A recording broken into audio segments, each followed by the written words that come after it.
Hello, my friends. And I, as your happiness coach, am super excited to talk to you about this crazy topic called happiness. Where does it come from? How do we get more of it? What is the research behind it? I am here to give you all the deets because I have studied this topic for the last 20 years. Now, I want to back up for a minute. I want to let you know a little bit about my story and how I even became the happiness coach. Well, I'm pretty sure the idea of becoming a happiness coach was birthed in my heart and soul. I'm pretty sure it was divine destiny. But to be honest with you all, the idea was born out of adversity, out of my own trauma, out of my own suffering, and out of my own darkness. And I find that to be true of so many people who decide that they have a mission in life, that they want to impact other lives because they take their suffering and, we get to decide if we're going to be a victim of our suffering, which is super easy to do at times, or if we're going to rise up and be the warrior. And so I've pretty much suffered from anxiety and panic since childhood. I was that little girl who worried constantly to the point where I made myself physically ill. I look back at my childhood and I was just a nervous Nelly. I remember in the fifth grade, my mom and dad, who were super capable parents, wanted to take their three kids to Disney World. And I was the oldest. I had two younger brothers. And I went into this like giant worried state where I was telling my parents, like, I don't want to go to Disney World. I don't want to go to Disney World. And they're like, why? And I said, because I'm worried that my brothers will get lost. And, Disney World is super big. And what if someone takes them? And what if someone, and I have a brain that overthinks, overanalyzes, and catastrophizes everything. And of course, my parents were like, this is strange. This is not normal. I think I finally told them, here's the deal. I will go to Disney World, but only if I can have one of those leashes that you attach to your wrist. And I was going to make sure that my brothers had that attached to their wrist and the other end of that was attached to mine. Now, come on. What fifth grader feels like they are totally responsible for their younger siblings? So much so that I didn't even trust my parents to hold on to the other end of the leash. And so I remember my mom took me to counseling and got me to a place where, I could go to Disney World and not be in such an extreme state of worry. But when I look back through my childhood, I see that continued to manifest in other ways. For example, I remember in junior high, I developed kind of this thing where if my dad wasn't home by 6 p.m. on the dot, I would be in the bathroom feeling nauseous, feeling sick, convincing myself that he had had a terrible wreck and he was dead and he wasn't coming home.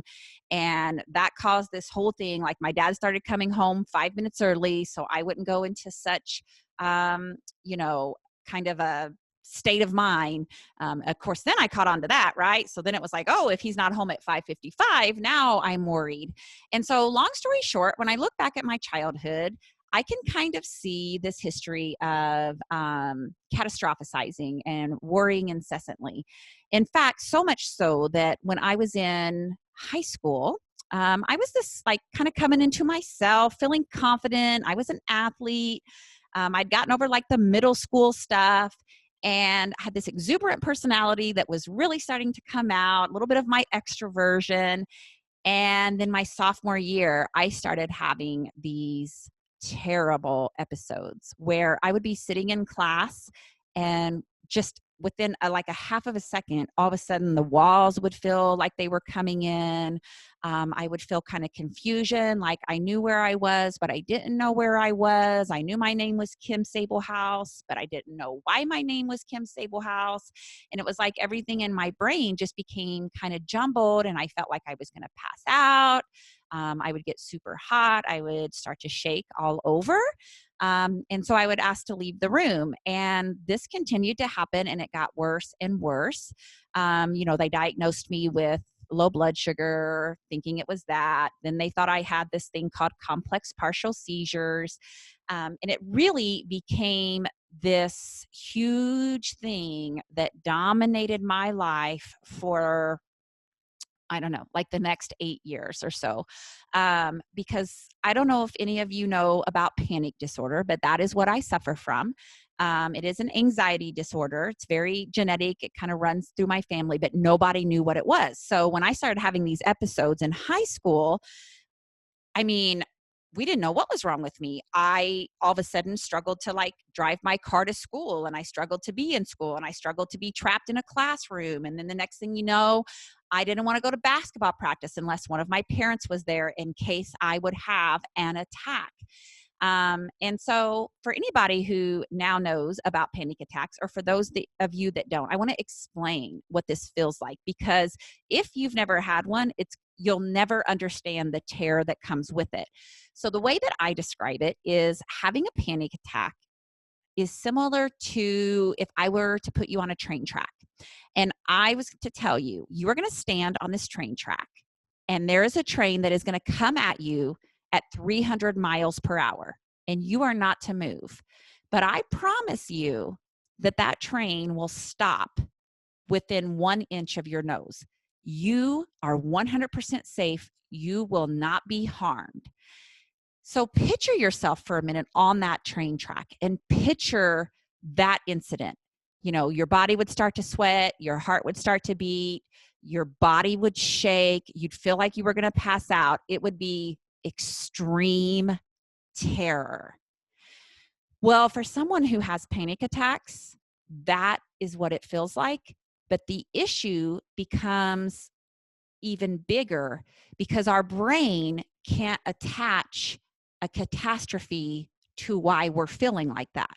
So, for example, for you, if you were on a train track and you were almost hit by a train, or you were almost in a car accident, or someone was holding you at gunpoint, your brain could at least logically say, yeah, I feel like this because I'm in this situation.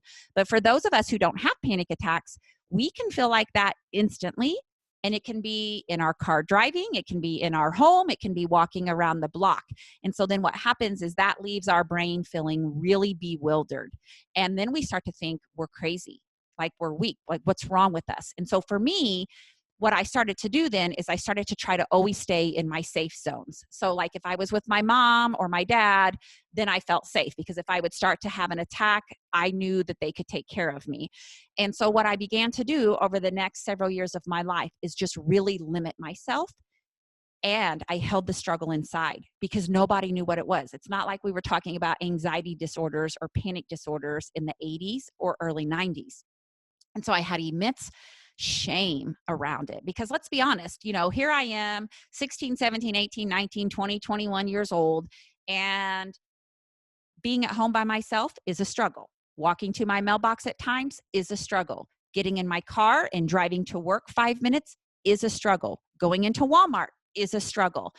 And I tell people this story because I had such immense shame around who I was. I really, in my mind, I thought to myself, you are so weak. You are so flawed, Kim. You are crazy. You are nuts. This is not normal. You know, 2-year-olds can function better than you. I mean, let's be honest, 2-year-olds can go to Walmart and they can go around the aisle away from mommy with no problem. And there I am, a 20 something woman who like can't be out of sight from my husband or my mom at Walmart in case I have an attack. And so this led to just this extreme darkness. Basically, I felt like I had this inner spirit that was full of life and vibrant and confident and energetic. And then all of a sudden, I got plagued by this thing called panic disorder, which, by the way, I finally did get a diagnosis of it when I was about 21 or 22. And let me just tell you, that was a relief in itself.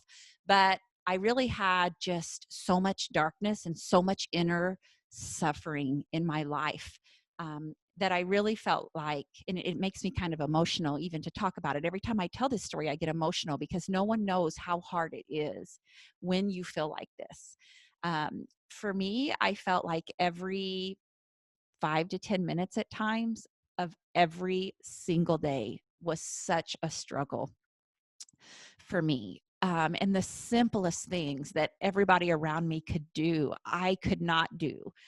Of course, I had fears of like, I can't even take care of myself. How am I ever going to be a mother? I went to college and I quit school after a year because, of course, I was away from my safety of my mom and dad and my home, and I couldn't handle it. And I was having panic attacks all day long, and we still didn't know what was wrong with me.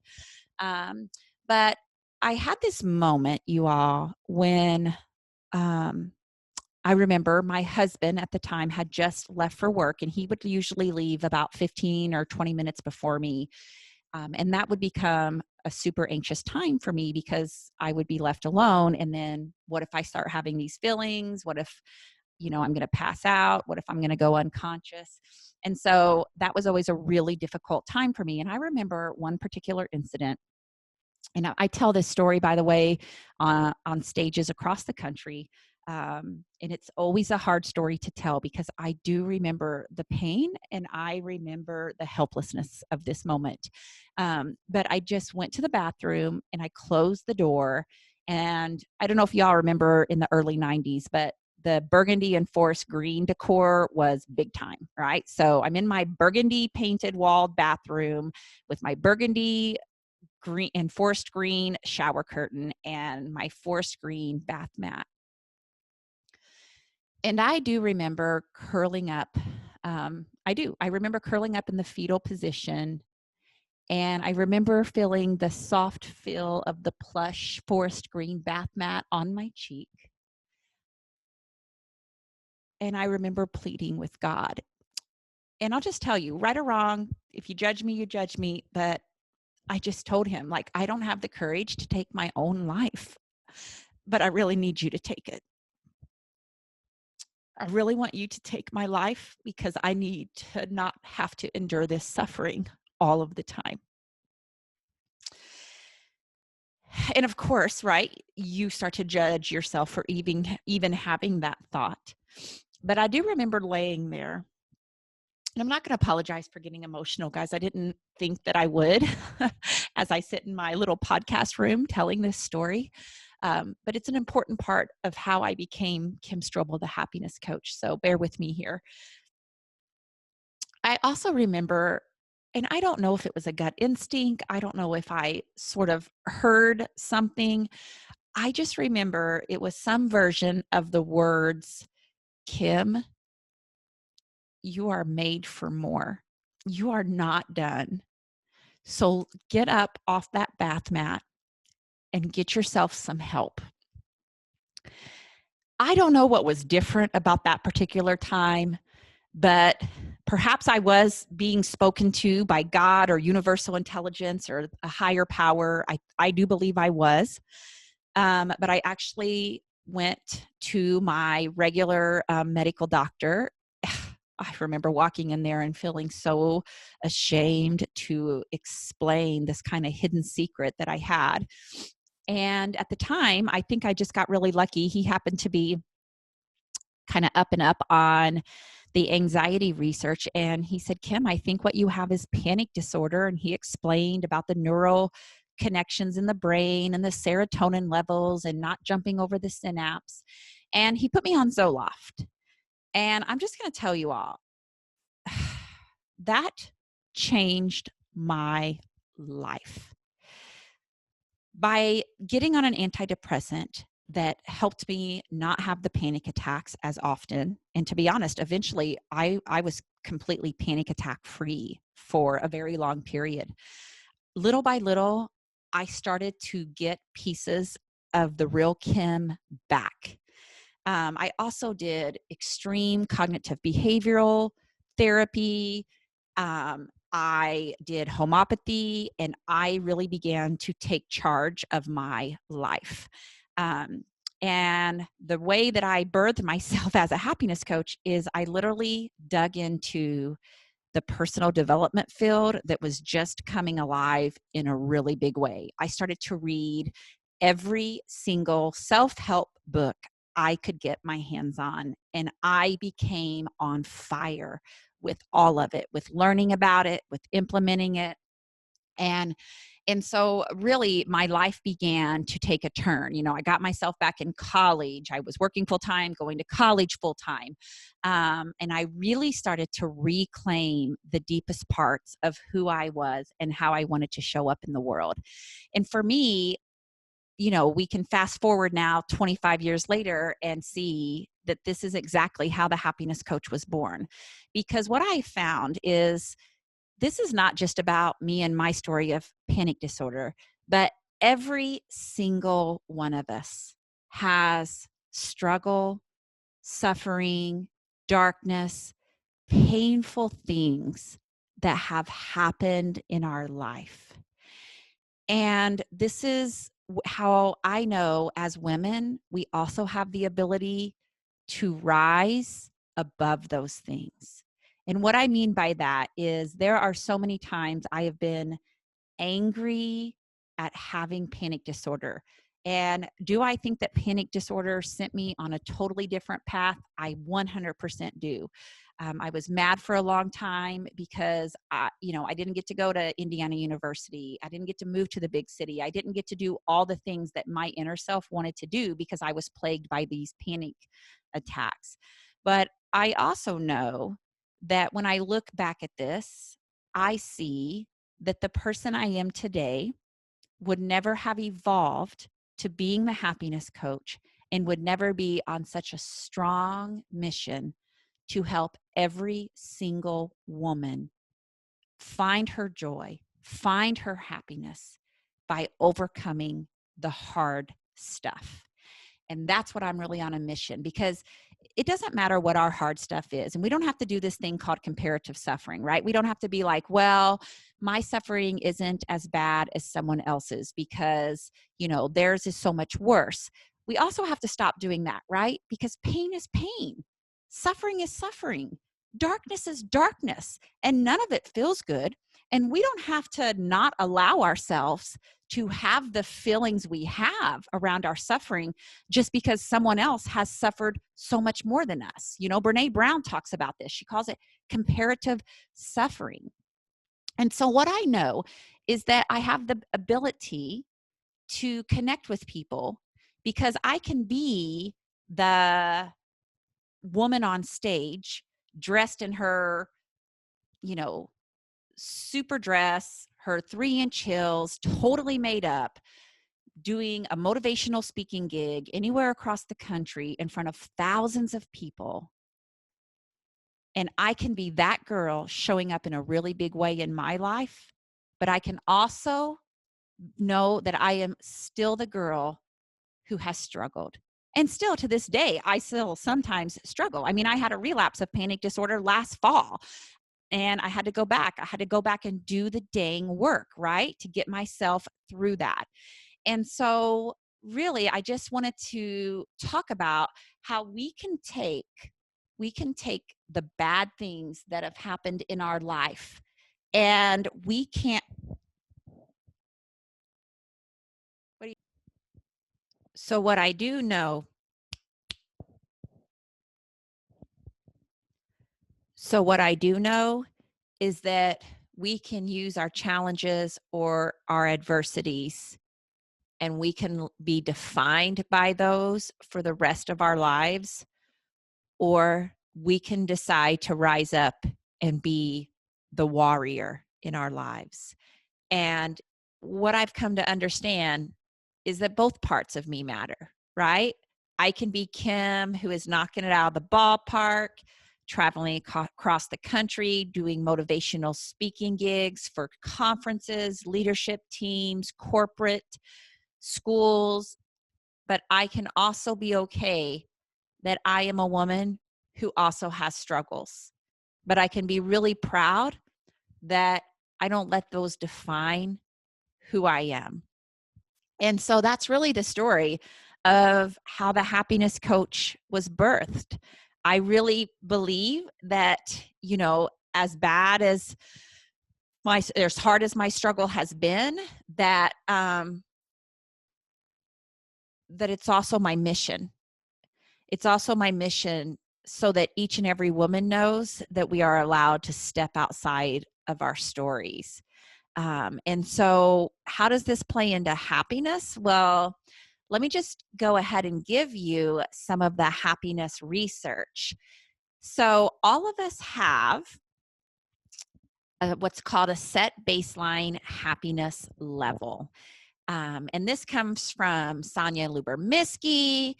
Sean Aker talks about this, but it's basically a baseline or kind of default happiness level that each of us have. And what happens is we fluctuate. So, for example, your baseline happiness level might be here, and maybe mine is a little bit higher or lower than yours. And so what happens is you and I go out and get a new Kate Spade purse or a new pair of shoes, or we get a new car or a new house or a new job. And our happiness level does go up for a period of time. But what we know from the research is that it almost always goes back to its default. Now, as hard as this is to believe, we also know the opposite to be true. Brain science, straight out of Harvard University, University of Pennsylvania, shows us that our brain and in our lives, we can actually endure really terrible things, traumatic events, loss, grief, all of these things. And our happiness level will dip for a period of time, but almost always within a certain amount of time, it will come back to its default. And if we think about this, we see this to be true, right? We see people who endure really hard things and somehow they go on eventually living life. They have a happy life. And then we see other people experiencing the same type of traumatic things and they never come out of it. And so what we know is the brain does, according to science, have this uncanny kind of resilient ability to go back to its default after a period of time. I remember even reading a study about, they had done a study around quadriplegics, and they found something like between 2 and 3 years after the accident, after they had lost the use of their limbs, that many of them were able to reset back to their happiness level before the accident. They were able to go on and live a fulfilling, joy-filled life. And I know it's really hard to wrap our brains around that, but for me, I think of Christopher Reeves. I mean, I remember, this happened to him and he continued to get extreme meaning, happiness, and joy out of his life. And so you might be asking yourself, well, where does this baseline happiness level come from? How do we get it? Can we increase it? Here's what the research says. The research says that your baseline happiness level, that 50% of it is genetic. So 50% of your baseline happiness level is genetic. It comes from your mom or your dad or a mixture of both. And so many times when I tell people this, some of them hang their heads and they think to themselves, like, I'm so screwed.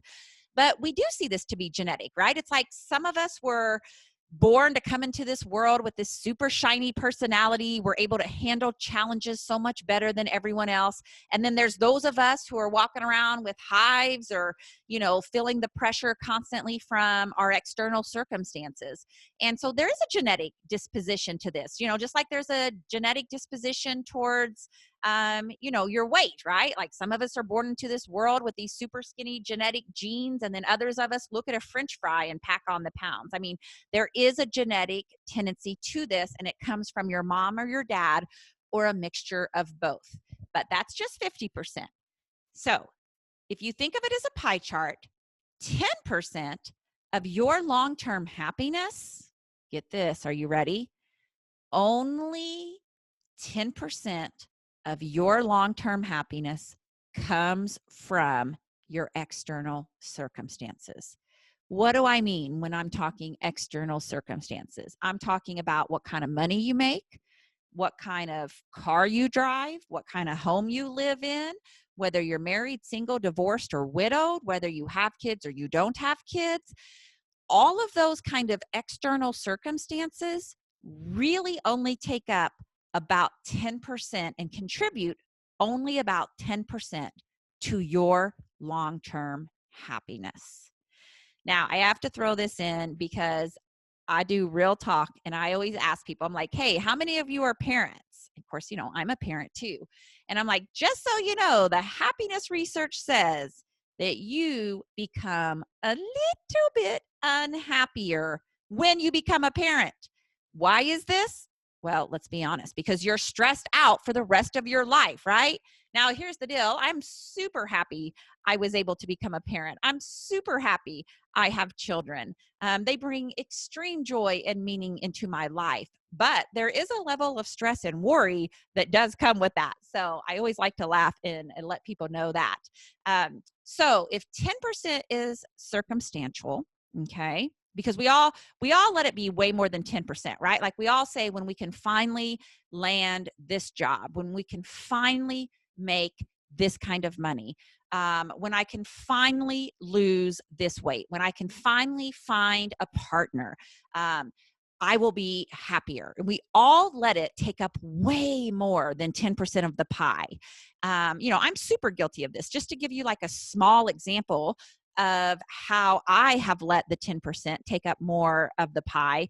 I'm going to go back to this past winter when my son's basketball team won the sectional championship. It was the first time in 26 years, Tell City High School boys basketball, they brought home the sectional title. And let me tell you, in our little small town of Tell City, that was a moment. And so then we went to the regional. We played the number one team that morning. And we won. And then we played that night for the regional title, and we lost. We lost to a team that I think we would have beat 15 times in a row, but it just happened. And of course, that team went all the way to state. Now, for those of you who know me, I'm a little competitive, and I'm just going to let you know that for 2 straight weeks after that, I let it rob way more than 10% of my happiness. I mean, finally, my husband was like, Kim, you're going to have to let it go. We didn't win. We didn't go to state. We're never going to state. But that's like superficial. That's a superficial example. But I'm just telling you that many times we let small and big things take way more than 10% of our long-term happiness. And so part of my mission is going to be to re-educate us about what does bring us more happiness. And so what I want you to walk away knowing right now, just to summarize, is that 50% of your happiness is genetic. 10% of your long-term happiness is your external circumstances. So if you're letting an external circumstance steal more than 10% of your joy for any length of time, then that is 100% on you, my sister friend. Obviously we have certain situations, we have illnesses or traumatic events, and of course they rob more than 10%, and they rightfully do. But what we're talking about is this long-term happiness. And some of us let circumstances steal more than 10% of our happiness for a super long time. And that's where we have to take 100% responsibility for our life. So that leaves 40% of the pie chart left. And this is the part that I've studied, researched, investigated for the last 15 or 20 years. This is the part that gets me super excited, is that every human being has the ability to increase their happiness levels by up to 40%. Isn't that exciting, my friends? And so these are happiness habits, and they are a part of my daily life. And I tell people all of the time, do I have like crappy things happening in my life? Of course. Do I have challenges? Of course I do. But I also have got myself to a place where I wake up almost every single day, folks, excited to live my life.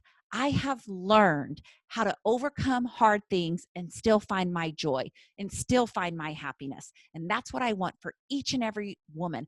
I want all of us to know that we have the right to claim it, and that we can go through hard things and we still can raise our happiness levels. We still can live a more joyful life. And, that's part of my story. That's part of me telling you how the happiness coach was birthed, because You know, I'm not sunshine, unicorns, glitter, and sprinkles all of the time. And I think it's really important for people to know that. It's really important to understand that my mission of impacting women and empowering them in a really big way was born out of adversity. It was born out of darkness. And it is exactly the reason why I now coach women on how to claim, actually reclaim, because it's inside of us, how to reclaim and co create their life and to really create a life that is everything they want it to be and more. So, I will be talking in future episodes about how do we increase those happiness levels? How do we increase by up to 40%? What kinds of things contribute to that? But what I want to really end by saying is this: we have a right to claim the goodness in our life. We are not flawed. We are not inherently bad because we've had struggles or traumas or sufferings or made mistakes. These things do not get to steal us from creating an exceptional life. Each and every one of us deserve to claim that exceptional life. And I will be here for you to coach you along the way, because let me tell you, every single woman deserves to rise up in her life.